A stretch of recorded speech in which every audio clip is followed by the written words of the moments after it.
Hola, hoy continuamos con los contenidos de la M2 y vamos a trabajar los números reales. Ya conocemos bastantes conjuntos numéricos. Hemos trabajado con los números naturales, que son los números que usamos para contar, 1, 2, 3, 4, 5 hasta el infinito. Están los números cardinales, que agregan a los naturales el cero, resolviendo el problema de restar dos números iguales. Luego está el conjunto de los números enteros, que resuelve el problema de la sustracción en general, agregando los números negativos a lo que ya tenemos el cero y los números positivos.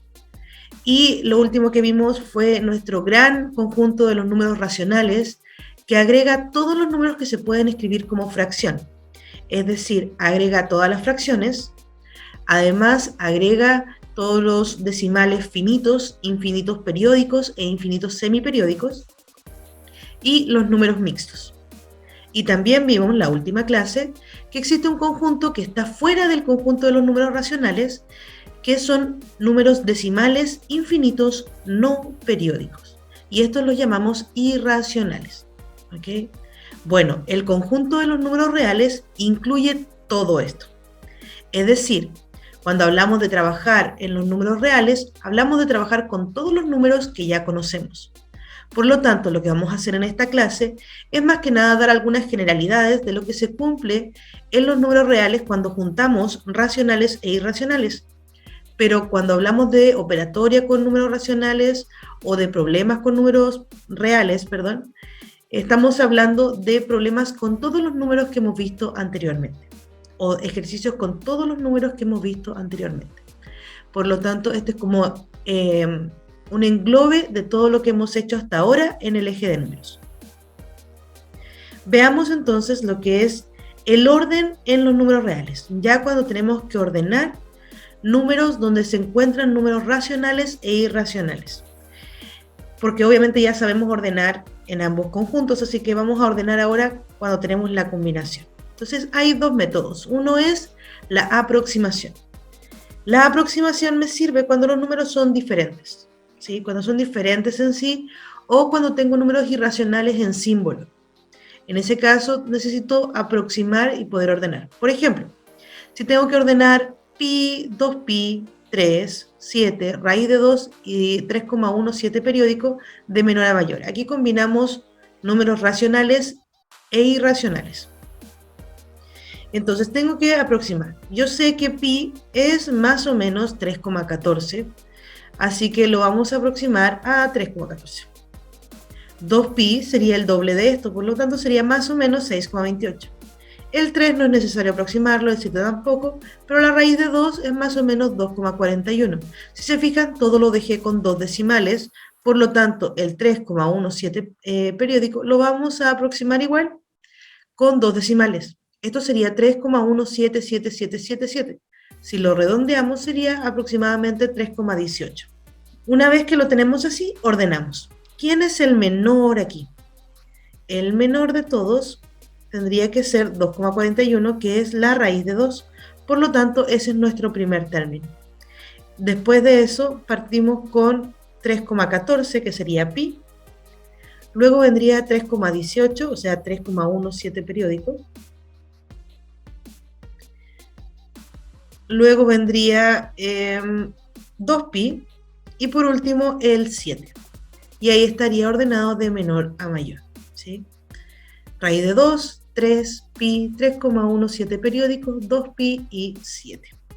Es una forma de ordenar. Ahora, como es una aproximación, si los números están muy cercanos, puede que tengamos algún error, ¿sí? Entonces hay que tener cuidado, pero en general lo podemos usar. Contra más decimales usemos, más exacto es, pero si los números están más separados, podemos aproximar con menos decimales. El segundo método es si los irracionales solo son raíces. Si son solamente raíces cuadradas, entonces podemos igualar las cantidades subradicales. Entonces, por ejemplo, si vamos a ordenar 3 raíz de 2 más raíz de 7 más raíz de 28 más el 2, el 1 y el 1/3 de mayor a menor, entonces lo que vamos a hacer es escribirlo como una raíz todo, ¿sí? Para empezar, recordemos cómo es que se descomponía una raíz. cuando descomponíamos una raíz era porque este estaba 2 veces como factor de la cantidad subradical. O sea, es 3 por 3 por 2. 3 por 3, 9, 9 por 2, 18. Esto es equivalente a la raíz de 18. ¿Sí? La raíz de 7 ya está lista, raíz de 28, pero este 2 es lo mismo que la raíz de 4. 1 es lo mismo que raíz de 1. Y 1/3 es lo mismo que la raíz de su cuadrado, o sea, 1/9. Entonces ahora que tengo todo como raíces, lo que vamos a hacer es comparar las cantidades subradicales. ¿Sí? 1/9 es una fracción propia y por lo tanto es la menor de todas porque está entre 0 y 1. Recuerden siempre eso, las fracciones propias se encuentran entre 0 y 1 y son menores que todas las fracciones impropias. Por lo tanto, este sería el menor. Ojo, que aquí estamos ordenando de mayor a menor. Partí por el menor, por lo tanto es el último, ¿ok? Luego vendría el 1, que sería el 1 nada más. Raíz de 1 es 1. Luego vendría el 4, o sea, el 2. Luego vendría el 7, que es raíz de 7. Luego vendría el 18, que es 3 raíz de 2. Y por último, la raíz de 28, que era raíz de 28. Y ahí estaría ordenado de mayor a menor. Es muy sencillo en realidad si podemos pasar todo a una misma forma. Entonces va a depender del ejercicio, lo que sea más fácil, aproximación o igualar cantidades subradicales. El orden entre las fracciones ya lo vimos, el orden entre los decimales ya lo vimos. Más que nada es cuando combinamos irracionales y racionales para poderlos ordenar. Las operaciones son totalmente cerradas en los reales, todas, ¿sí? La adición, la sustracción, la multiplicación y la división son cerradas, es decir, que si yo hago alguna operación con números reales, el resultado siempre, siempre, siempre va a ser un número real. Ahora, es bueno recordar que la adición y la multiplicación tienen propiedades que se cumplen en los naturales, en los enteros, en los racionales, y también hay operaciones en las que se cumplen en los reales. En la adición y la multiplicación específicamente son las que más cumplen propiedades. Ambas son cerradas, bueno, dijimos ya, todas las operaciones son cerradas en los números reales, pero la adición y multiplicación también cumplen con la propiedad conmutativa. Es decir, si ordenamos de forma diferente los sumandos o los factores, el resultado es el mismo. Puedo invertir y va a dar exactamente lo mismo. También cumplen con la propiedad asociativa, que quiere decir que si agrupamos de forma diferente los sumandos o los factores, el resultado es el mismo. Esto es lo que nos permite trabajar la suma en cualquier orden y va a resultar igual. En cualquier orden la multiplicación y funciona igual. También cumple con la propiedad del elemento neutro. El elemento neutro de la adición es el 0 y el elemento neutro de la multiplicación es el 1. La gracia del neutro es que si yo opero con él, siempre resulta el mismo número.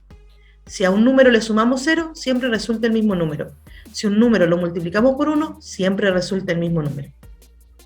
También ambas operaciones tienen elemento inverso. El elemento inverso es aquel que si yo lo sumo con un número, resulta el neutro, o sea 0, y si lo multiplico con un número, resulta el neutro de la multiplicación, que es 1. El inverso aditivo, o también llamado opuesto, es el mismo número pero con el signo contrario. Y el inverso multiplicativo, o también llamado recíproco, es el mismo número pero invertido. Es decir, si aquí tenía un 1 aquí abajo, se invierte. Ese sería el recíproco. También la multiplicación tiene la propiedad absorbente del 0, ¿sí? Que dice que todo número multiplicado por 0 es 0. Y entre las dos cumplen la propiedad de distributividad, es decir, la distribución de la multiplicación sobre la adición, que si tengo un número que está multiplicando una suma, entonces es lo mismo multiplicar cada elemento de la suma por el número que está afuera. Esta propiedad es sumamente importante para el área de álgebra que vamos a comenzar en poco tiempo más. Ejemplo de ejercicio. Sea Q una aproximación por exceso a la centésima de raíz de 2 y P una aproximación por defecto de raíz de 2. ¿Cuál de las siguientes afirmaciones es o son verdaderas? Ok, fijémonos aquí que estamos hablando de aproximación por exceso o por defecto de la raíz de 2. La aproximación por exceso y la aproximación por defecto no son iguales. Esto es completamente falso. Porque recordemos que la aproximación por exceso agrega una unidad a la centésima en este caso, y la por defecto lo corta tal cual. Por lo tanto, una es mayor que la otra, ¿sí? Así que no podría ser. El promedio entre P y Q es igual a raíz de 2. Esto es completamente falso, porque P es racional, Q es racional, por lo tanto si lo sumamos es un racional, si lo dividimos por 2 es racional, pero la raíz de 2 es irracional y por lo tanto jamás, nunca jamás se va a poder escribir como una fracción. Por lo tanto, eso es completamente falso. Por último, dice que Q es igual a raíz de 2 menos K, con K un número real positivo. Q es la aproximación por exceso de la centésima a la centésima de la raíz de 2. Si es por exceso, es un número mayor que raíz de 2. ¿Ok? Entonces, Q tiene que ser igual a la raíz de 2 más algo, porque es más grande que la raíz de 2. Por lo tanto, esta también es falsa. Así que la respuesta a este ejercicio es la alternativa E, ninguna de ellas. Y este ejercicio estaba en la PSU 2015 y es el ejercicio 16. Y eso es todo por hoy. En los ejercicios que están en la descripción del video van a encontrar ejercicios de cosas que ya habíamos hecho antes, algunos ejercicios que tienen que ver con aproximación, con redondeo, con operatoria, con números racionales o irracionales y obviamente lo que acabamos de ver que es orden en los números reales. Espero que todo haya quedado más o menos claro, pero cualquier duda, pregunta o consulta, ya saben, me pueden escribir y trataré de ayudarles. Cuídense mucho, que tengan un excelente día.